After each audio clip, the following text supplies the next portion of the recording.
Peuple de Dieu, peuple de la deuxième nation, mes bien-aimés en Guy-Émile Houphouët-Sétikwabo du Congo, de l'Afrique et du monde entier, que notre Seigneur et notre Dieu vous bénissent et vous comble de toutes ses grâces. Nous sommes à la veille d'un grand événement qui, en temps normal, devait nécessiter de notre part à nous tous la disponibilité totale, le dévouement, l'engouement, l'ardeur, car il s'agit de porter une nouvelle fois à la connaissance de tous et de toutes un événement particulier, un événement solennel, un événement important, la venue de la lumière au mont Karikari au Congo-Brazzaville, le retour de l'étoile de David de l'Orient pour sa demeure. Peuple de Dieu, je dis que le moment était tout indiqué pour tous ceux qui croient en la divinité de Papa Guy-Émile Houphouët-Sétikwabo, pour tous ceux qui croient en la mission de Papa Guy-Émile Houphouët-Sétikwabo, pour tous ceux et toutes celles d'entre nous qui ont signé le texte d'engagement, de marquer un temps d'arrêt, de se dire quelle est ma raison d'être dans l'association Nzolo Amour au PH, qu'est-ce que Dieu veut de moi et qu'est-ce que Dieu attend de moi. Les réponses à ces trois questions sont contenues dans les directives, les recommandations et les enseignements de Guy-Émile Houphouët-Sétikwabo.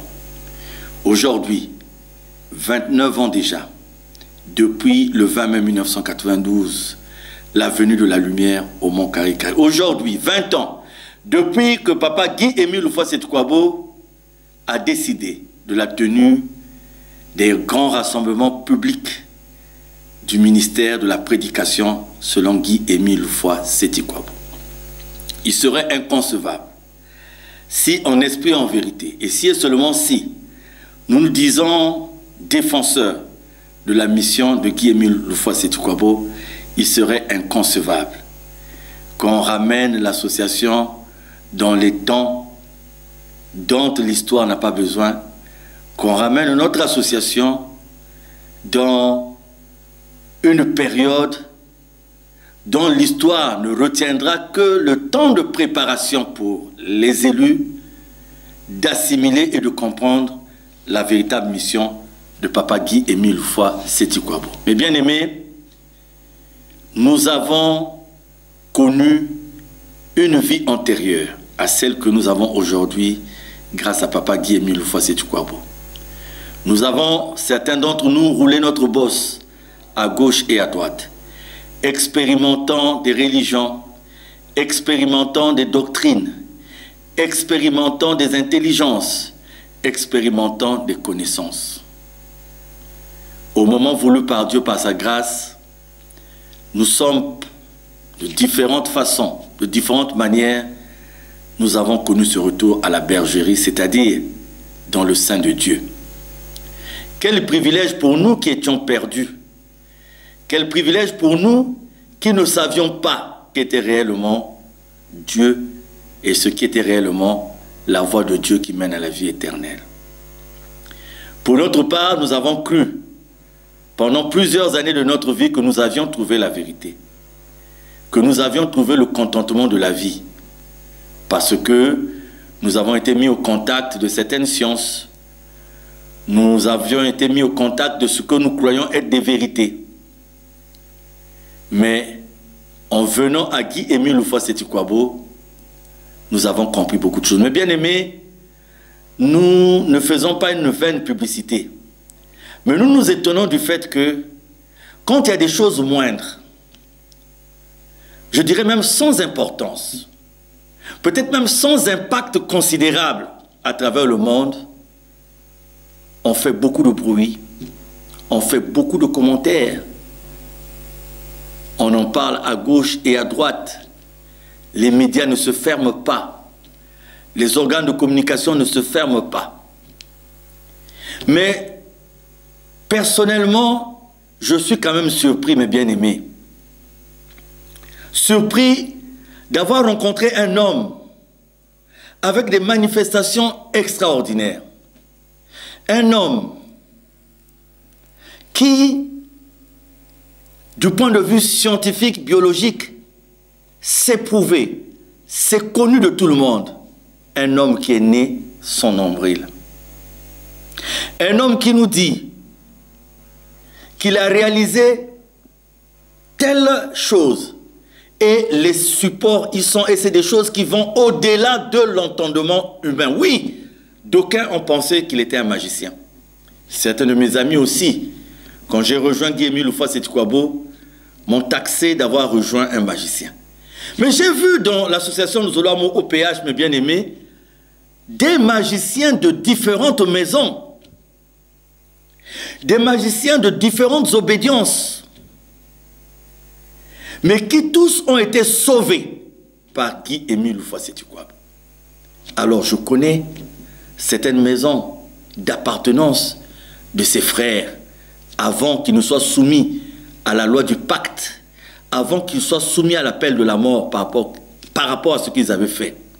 Et j'ai vu que tous, ils avaient été sauvés par Guy-Émile Houphouët-Sétikwabo. Alors je me suis dit, si Guy-Émile est magicien, il est alors le magicien des magiciens, parce que comment comprendre qu'il ait pu dompter les puissances de toutes ces maisons à travers les frères et sœurs qui sont venus de gauche, de droite.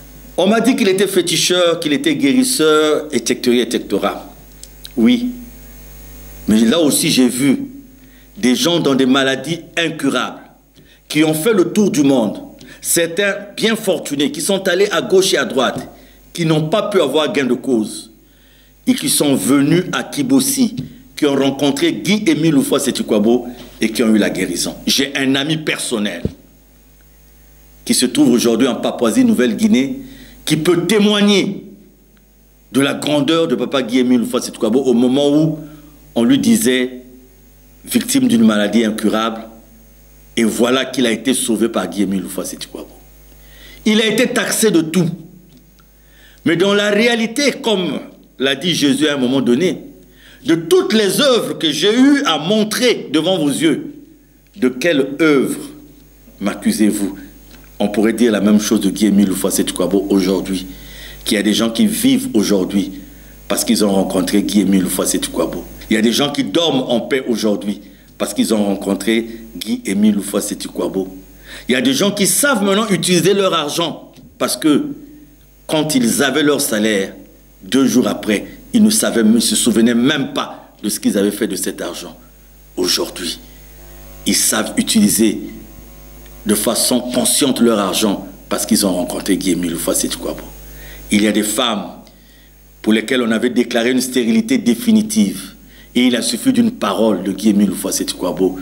Aujourd'hui, ils sont mères de famille, mères de nombreux enfants. Et je peux citer des exemples et des exemples. Nous sommes restés là dans des années où l'ampleur de sa divinité ne s'était pas encore manifestée parce que nous étions comme dans une étape préparatoire.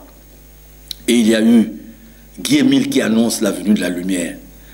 Et là aussi, les gens se sont soulevés à gauche et à droite pour dire que ce sont des chimères, d'autant parler de blasphème. Mais cet événement a bel et bien eu lieu le 20 mai 1992 et la grandeur de l'événement a été captée même par des organismes internationaux qui ont en charge d'ausculter l'évolution de l'espace, l'évolution des choses dans le monde, et les supports sont là.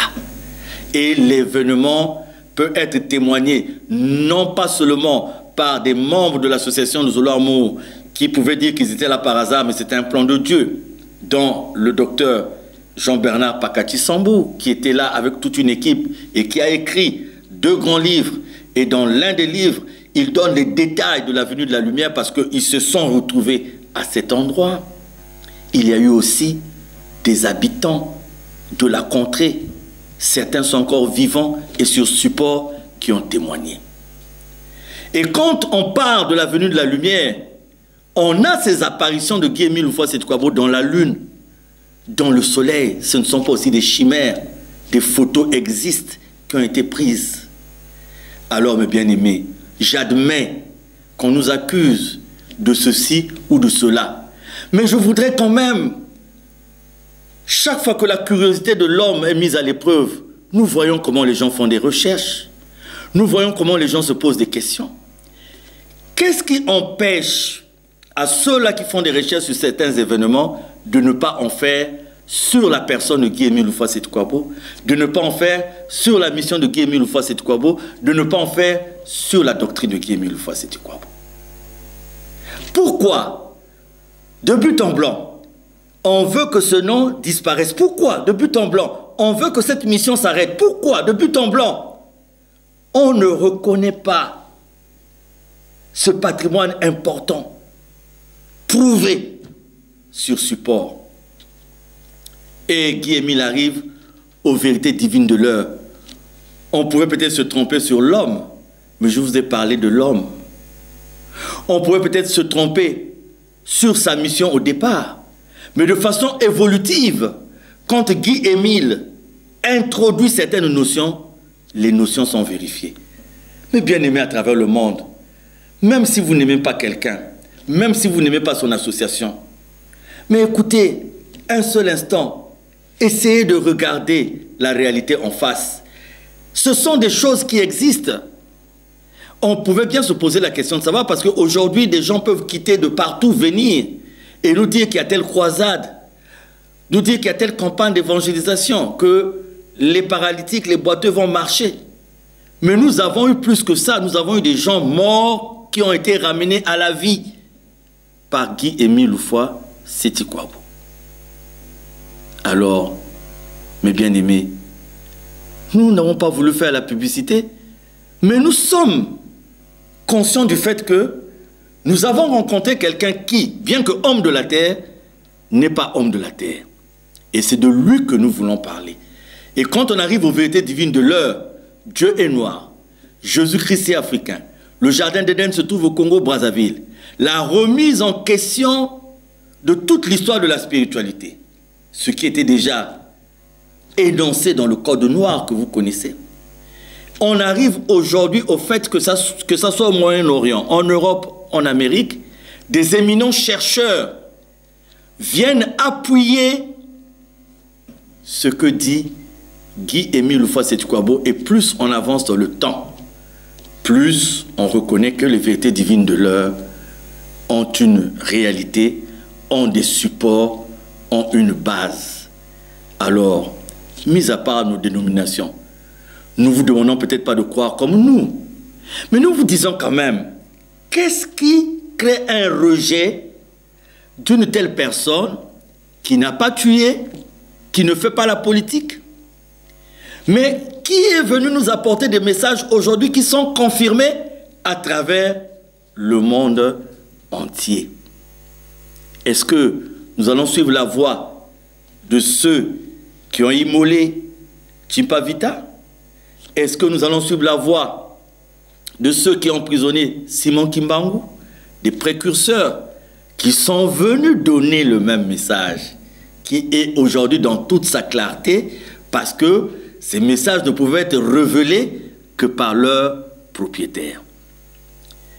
Regardez, aujourd'hui on parle de la prière en termes de prospérité. On parle de la prière en termes de mari de nuit, de femme de nuit. C'est-à-dire qu'on s'est approprié de la misère des gens, de la précarité des gens, des besoins quotidiens des gens, pour en faire des notions d'église. Mais imaginez un seul instant, une personne vient vous dire qu'elle est Dieu. En temps normal, dans d'autres églises, les églises allaient se vider. Les églises allaient disparaître. Mais, contrairement à cela, Guy-Émile dit, si vous voulez connaître qui je suis, lisez dans Jean 16, de 10 à 15. Et pourtant, là où on avait cru qu'en le proclamant, les gens allaient le traiter de fou et donc disparaître de son association, au contraire, c'est au moment où il le proclame que des nations autres que la nation congolaise, que des citoyens autres que des citoyens congolais viennent prendre le relais. Et c'est la raison pour laquelle vous avez aujourd'hui, par exemple, au Bénin, une section qui est à 99% composée des originaires du Bénin, des gens qui étaient pour la plupart au contact du vaudou, et vous connaissez le vaudou, c'est quoi? Et qui aujourd'hui, pour la plupart aussi, n'ont jamais mis les pieds au Congo-Brazzaville, mais qui croient en la divinité de Guy-Émile Loufa-Seti-Kouabo. Certains ont dit aussi que le jour où il serait annoncé la mort physique de Guy-Émile Loufa-Seti-Kouabo, son association s'arrêtera. Vous avez vu que les gens ont procédé à une exhumation, à une réinhumation. Des gens sont venus sur les plateaux de télévision pour apporter la nouvelle de la mort de Guy-Émile Loufa-Seti-Kouabo. Mais vous avez vu que c'est après toutes ces nouvelles aussi que des gens ont quitté d'autres congrégations, ont quitté d'autres confessions religieuses pour venir intégrer l'association Ndouzolo, dont les effectifs ne font qu'évoluer. Nous célébrons le 29e anniversaire de la venue de la lumière au Mont Kari-Kari.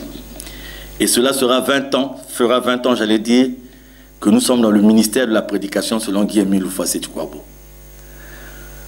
Mon souhait, par la grâce de Papa Émile, c'est que tous ceux d'entre nous qui ont compris la divinité de Guy-Émile Loufa-Seti-Kouabo puissent témoigner de la grandeur de Guy-Émile Loufa-Seti-Kouabo, puissent témoigner de la vérité, des vérités divines de l'heure.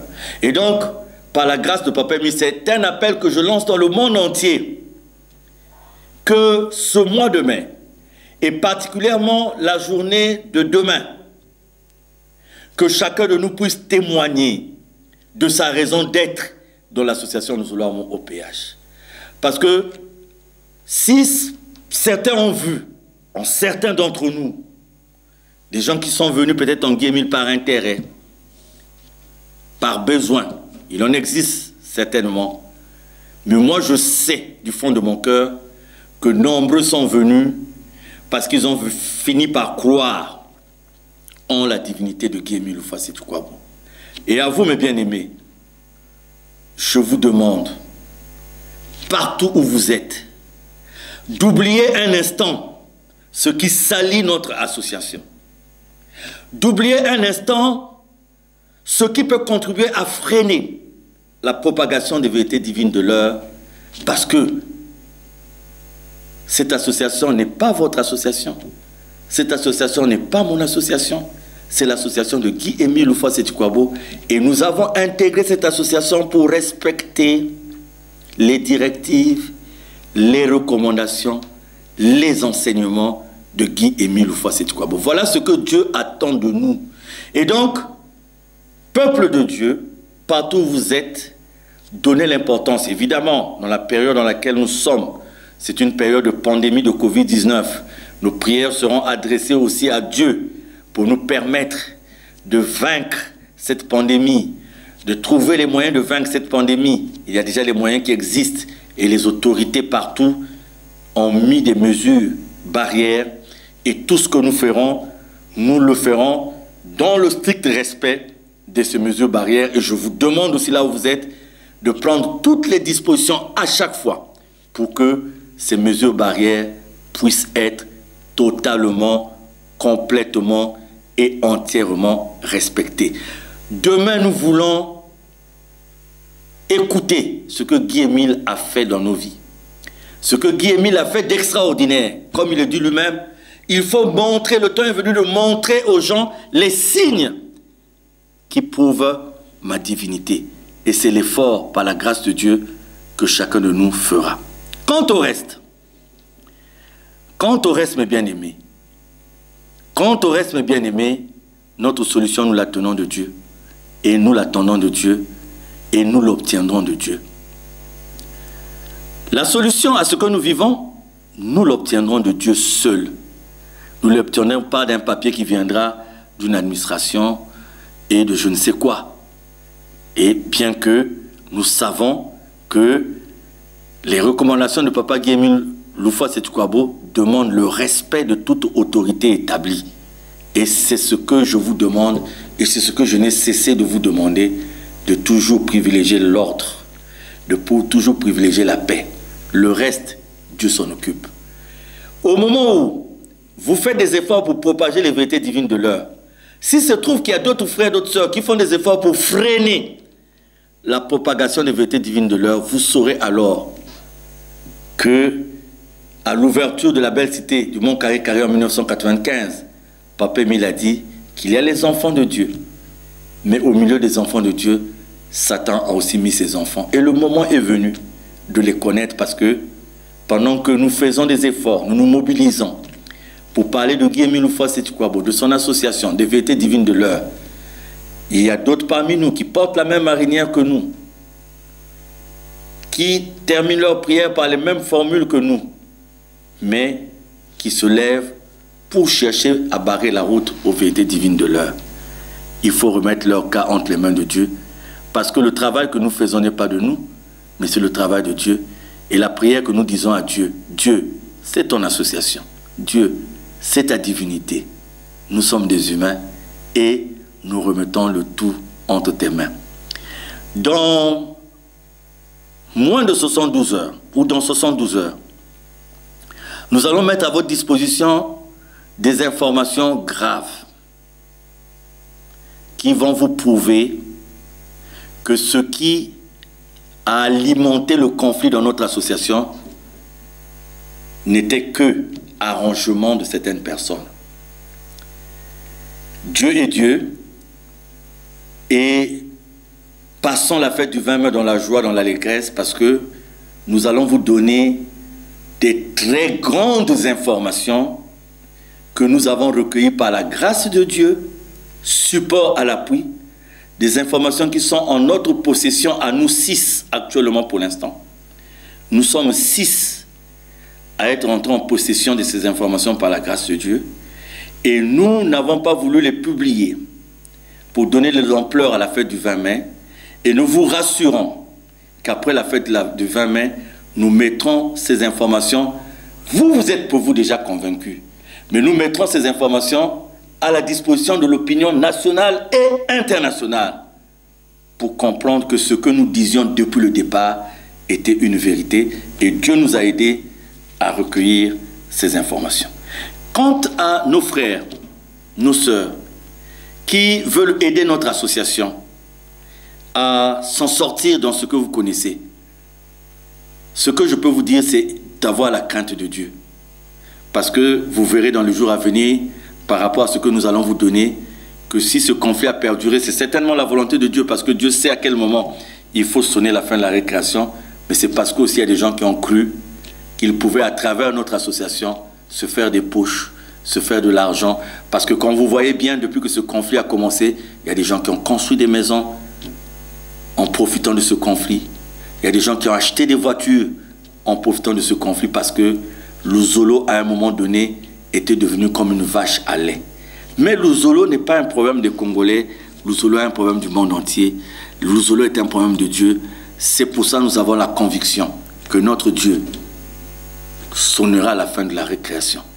Et peuple de Dieu, rentrez dans l'histoire. Rentrez dans l'histoire. Rentrez dans l'histoire comme ceux-là qui se sont levés pour empêcher qu'il soit fait du tort à l'œuvre et à l'influence de l'organisation PH. Bonne fête à vous tous, bonne fête à vous toutes, que Dieu vous bénisse.